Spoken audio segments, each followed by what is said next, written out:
internet is alliance, against allies. They were allies. They were working for ZANU-PF, pushing the narrative of ZANU-PF, and that is Maponga as well as Rutendo Matinyarare. These were allies. They were parties. They were in control at one point. They thought the world could move around with them. I mean, they saw themselves even controlling the world narrative based on what they have put on the public domain. But today they are at each other's throats. And I'm talking about Rutendo Benson Matinyarara, as well as also Joshua Maponga. I call themselves sometimes farmers of thought. These are ZANU-PF members, but they are up in arms. The other one is fighting on the corner of Gudawashe Takwirei, defending Gudawashe Takwirei. The other one is fighting against Gudawashe Takwirei. But these people have given us a lot of information. We now are aware of deep, actually rooted operations of ZANU-PF, how ZANU-PF operates. Greetings and welcome to your lovely channel, the Hlonipani Global News. If you're watching us for the very first time, please do remember to press the red or black subscribe button so that next time when we beam live, you become the very first one to watch us. So it began with Maponga. Let me play the audio when Maponga was actually speaking. He is the one who actually set internet alight. Let me just play his video. Good evening, ladies and gentlemen. My name is Maponga.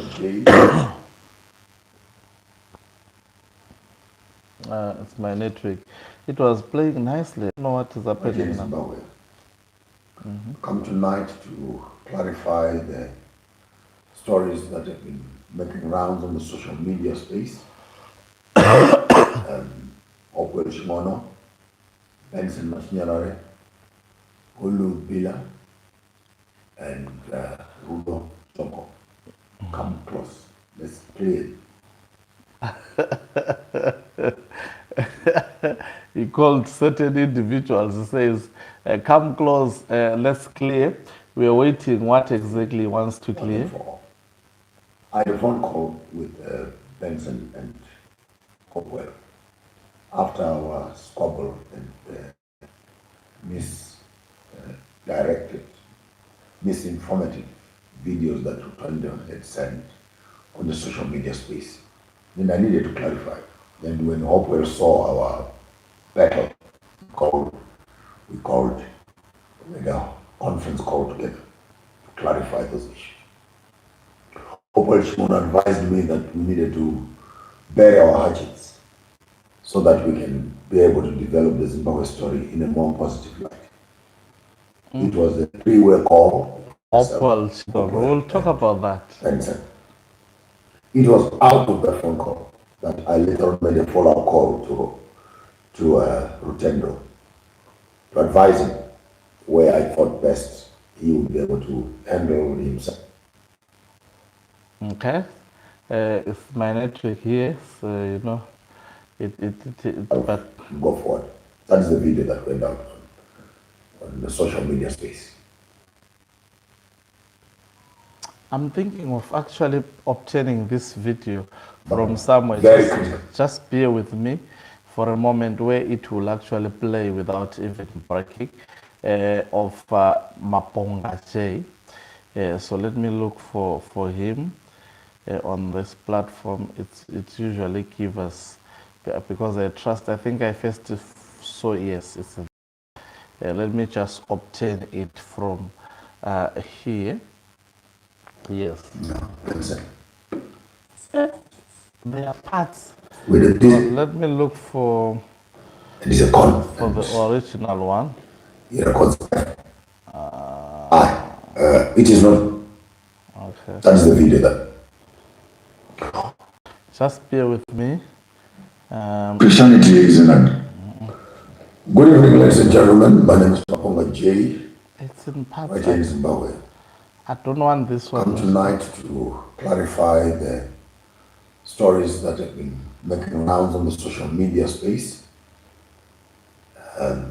Hopewell Chin'no, Benson Machinyarare, Hulu Bila, and Rudo Zoko.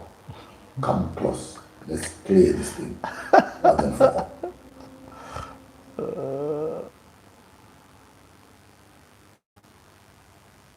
Okay, so that's I'll be playing it in. I had a phone call with Benson and Hopewell after our squabble and misdirected, misinformative videos that Rutendo had sent on the social media space.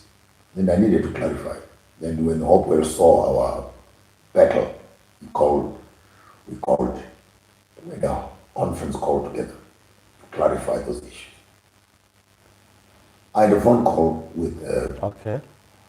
Hopewell Chin'no advised me that we needed to bear our hatchets so that we can be able to develop the Zimbabwe story in a more positive light. It was a three-way call between myself, Hopewell, and Benson. It was out of that phone call that I later on made a follow-up call to Rutendo to advise him where I thought best he would be able to handle himself and go forward. That went out on the social media space. But very critical information was missing on that video, which I thought maybe let me keep quiet. The young man is the reason why he's becoming selective. That's the video that went out on the social media space.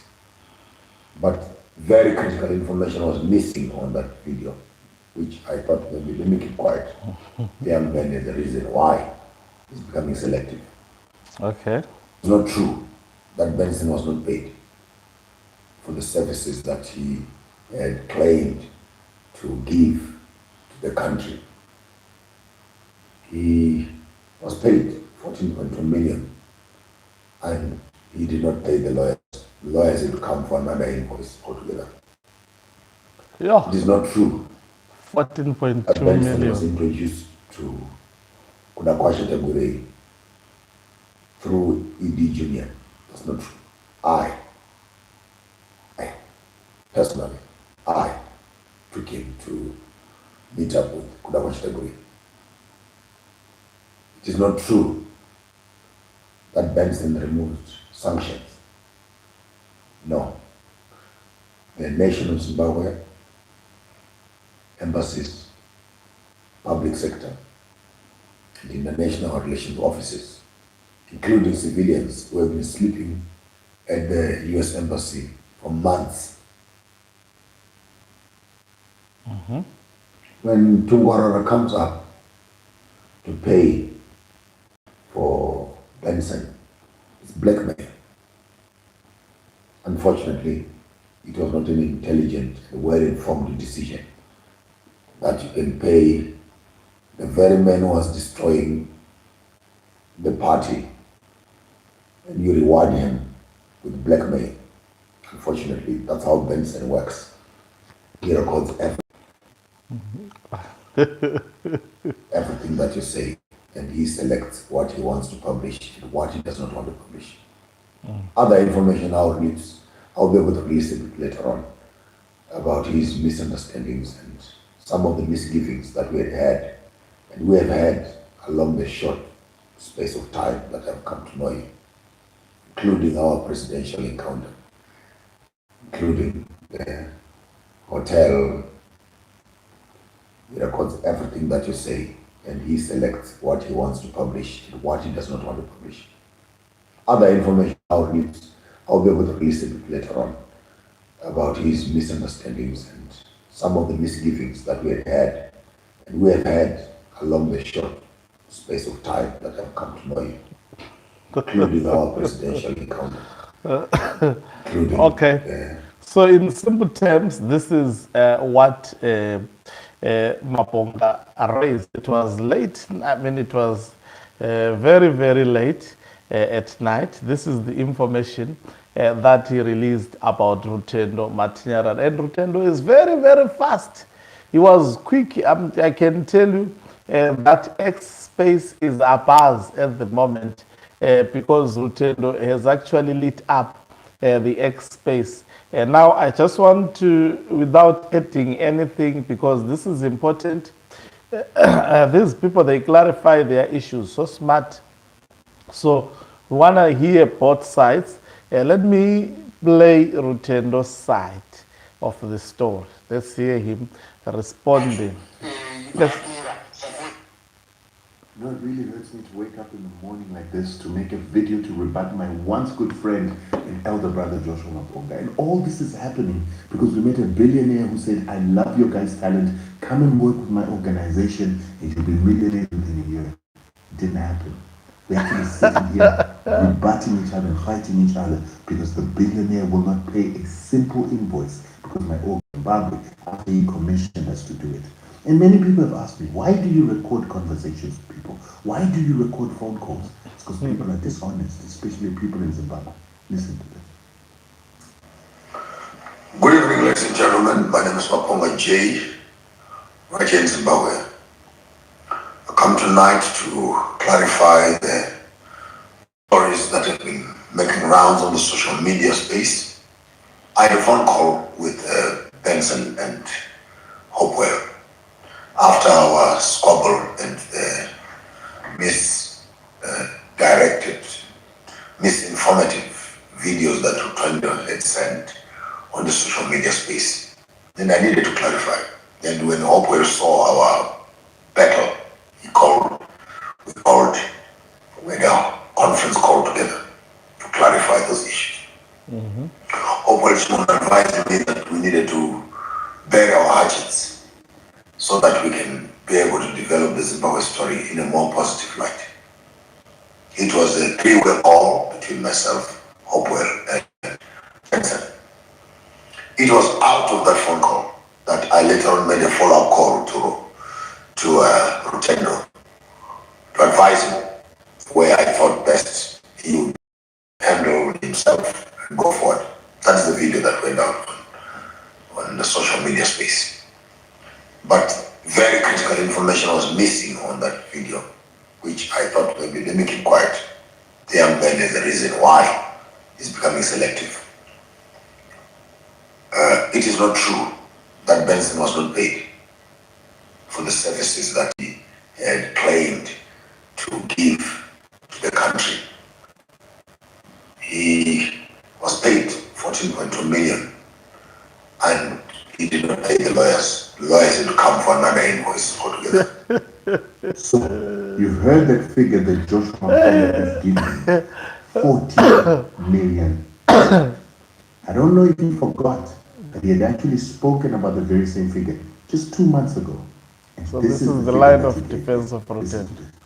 And Rutendo has posted, that invoice of a deposit, which is written the farmers have sold to the FNB, and people are asking us to engage you on that. Please go ahead.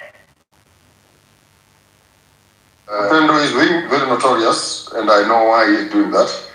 When we called him when we facilitated, now we can share some notes. When we facilitated his coming here, which he knows very well, the payments delayed. I used some of my own cash for his upkeep and keeping him here.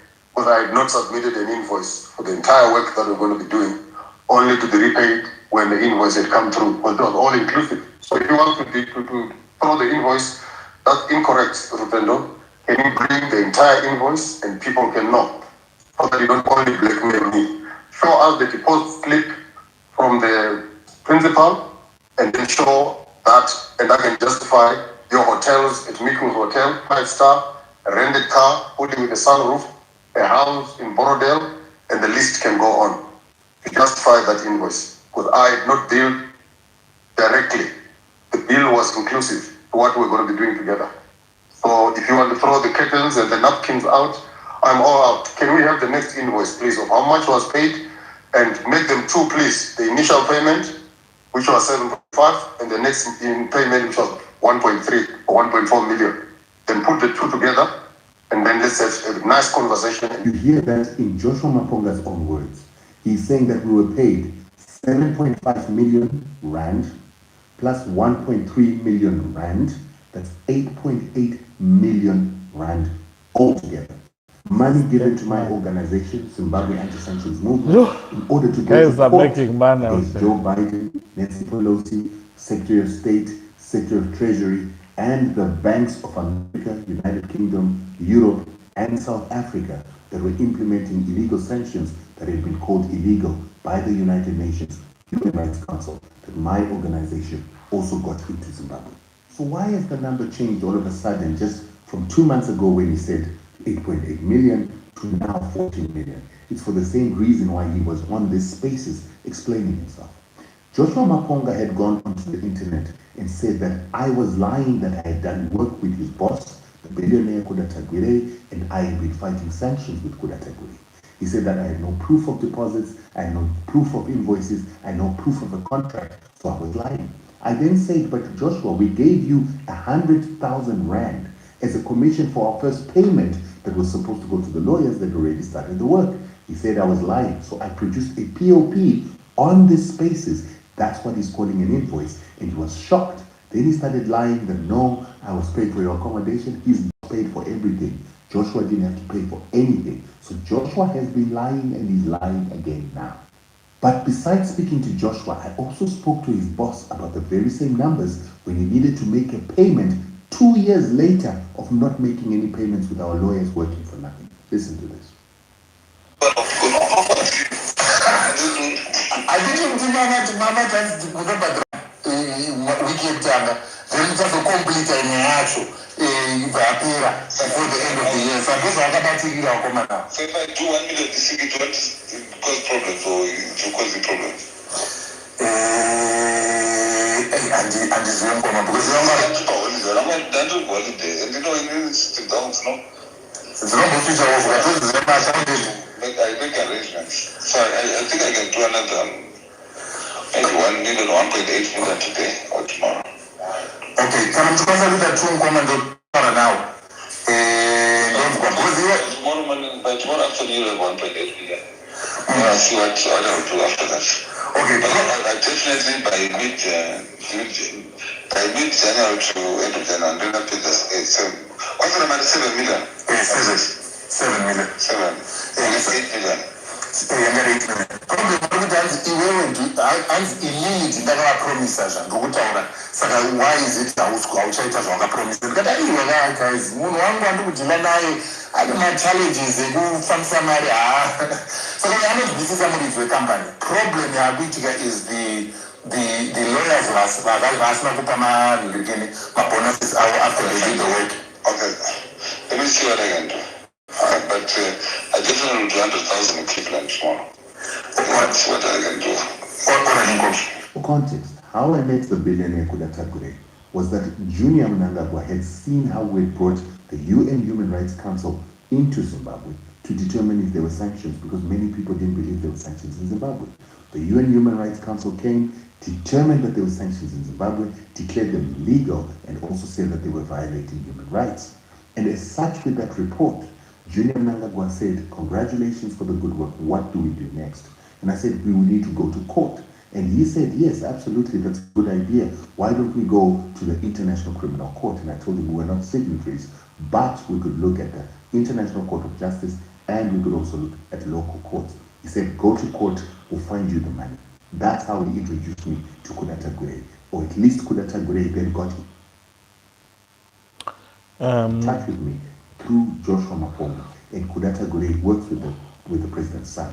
From there, we went to see the president, and then we're given a green light to start our legal case in South Africa.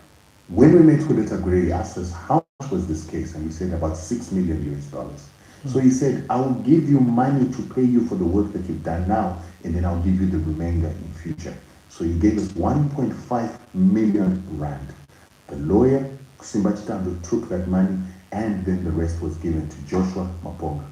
Once that was done, the lawyers never got another payment for 2 years. That conversation I was having with him was from 2 years ago. I'm not going to go into too much detail about everything else. Because when we look at the fight against sanctions, I began a campaign against sanctions.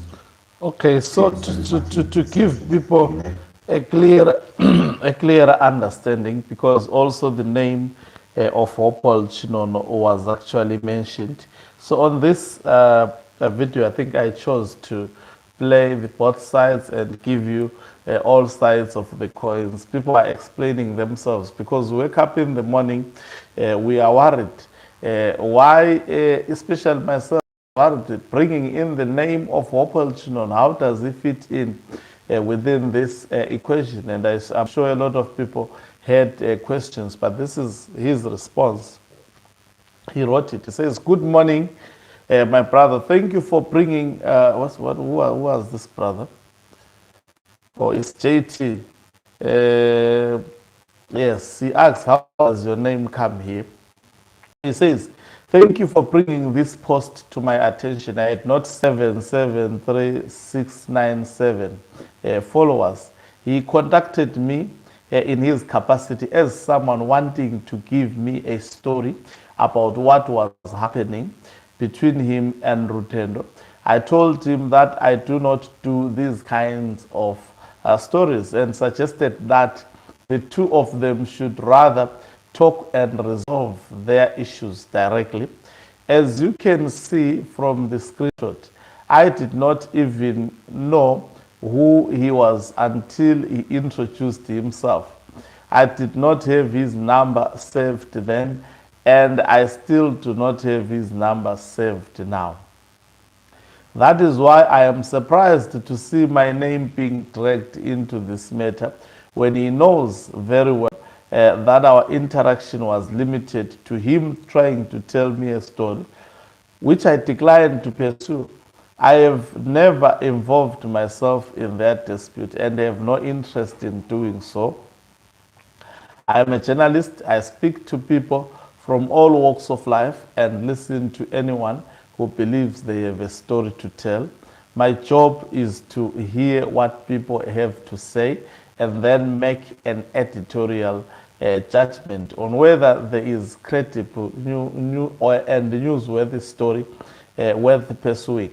When Maponga contacted me, the conversation was essentially a case of one person saying this and another person saying that. After listening, I concluded that there was no story for me to pursue, and the matter ended there. That is the nature of journalism. People contact journalists every day with information, allegations, disputes, grievances, and tips. Listening to someone does not mean endorsing their position, taking sides, or becoming in their personal disputes.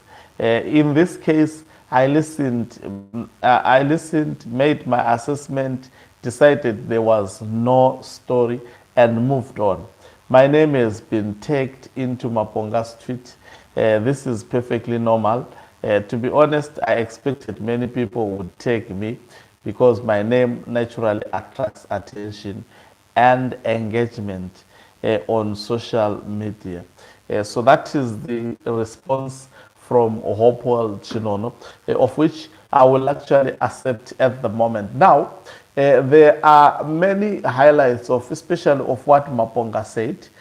It's quite important to listen to what he said. Now, his intention was to throw Rutendo under the bus and also to portray him as a liar. Whether he has successfully achieved that, that is another question for another day.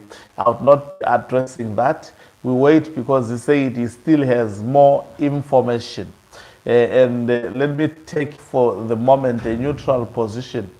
But what is clear is that Rutendo, the intention was to prove him as a liar, discredit the information that he has put on the public domain, was to portray him as someone who is after money, who was outsourcing money. He has been paid money, but he can't get enough. And this is also to put Rutendo against the lawyers that he hired to do the job that he purports he was sent to do, and in his view, he did that job successfully. By saying Rutendo was paid the full money, it gives an impression to the lawyers at the moment now interacting with that post that Rutendo ate the money.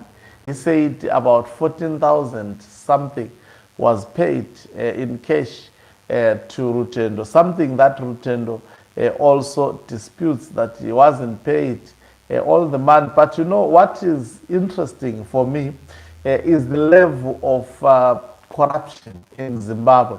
And I like in one of the audios, Rutendo, when he said he was explaining to his lawyers when they were asking for the money, I think he was speaking to Udawashe Takure. He said, the person I'm dealing with struggles to send such kind of money. And the question is, how was that money passing through the borders of Zimbabwe? It's actually a very, very interesting question for one to interact with. I think for both governments, that is the government of South Africa as well as the government of Zimbabwe, they have to carry out an investigation to find out are there no connotations of money laundering. I sense a lot of money laundering. How did the purported 14 million then pass the Beirut border to or come through the airports of South Africa? That's a lot of money. And were the taxes paid? Was that money taxed? Was it declared? All those issues are very, very important. There are a lot of illegal issues that are coming through from these stories for the citizens of Zimbabwe. Money amounting to 14, according to Maponga, 14 million rands was just given to Rutendo, and Rutendo went with that money to South Africa. How did that money go to South Africa? Is it traceable? Do they have the receipts? Was it taxed? All these questions are very important, taking into consideration that he highlights that it was difficult for Takwire to pay the money because he has challenges in terms of moving money from point A to point B, and the fact that he is a sanctioned individual. And also, it should be investigated. How does a sanctioned individual then being found able to parcel out all these kinds of money across borders? These are very, very important questions for the people of Zimbabwe, because there is a lot of criminal elements that are the order of the day in Zimbabwe, and evidence is out there, and I'll be demonstrating how this would be an advantage for the faction of retired General Chiwenga. But remember, there are more interesting stories to this. It's just that when I saw it in the morning, but it couldn't be something that could actually wake me up. I know at any time I'll clarify where the need is. Thank you very much for watching us. If you are watching us for the very first time, please do remember to press the red or black subscribe button so that next time when we beam live, you become the very first one to watch us. You can financially support this channel by pressing the join button and be part of our members who are the heartbeat of this channel. You can equally do so by pressing the thanks button and send us stars. Okanqubo Mhlabane is signing off. Let me love and leave you. Let's meet on the other side of the live broadcast as I give you more.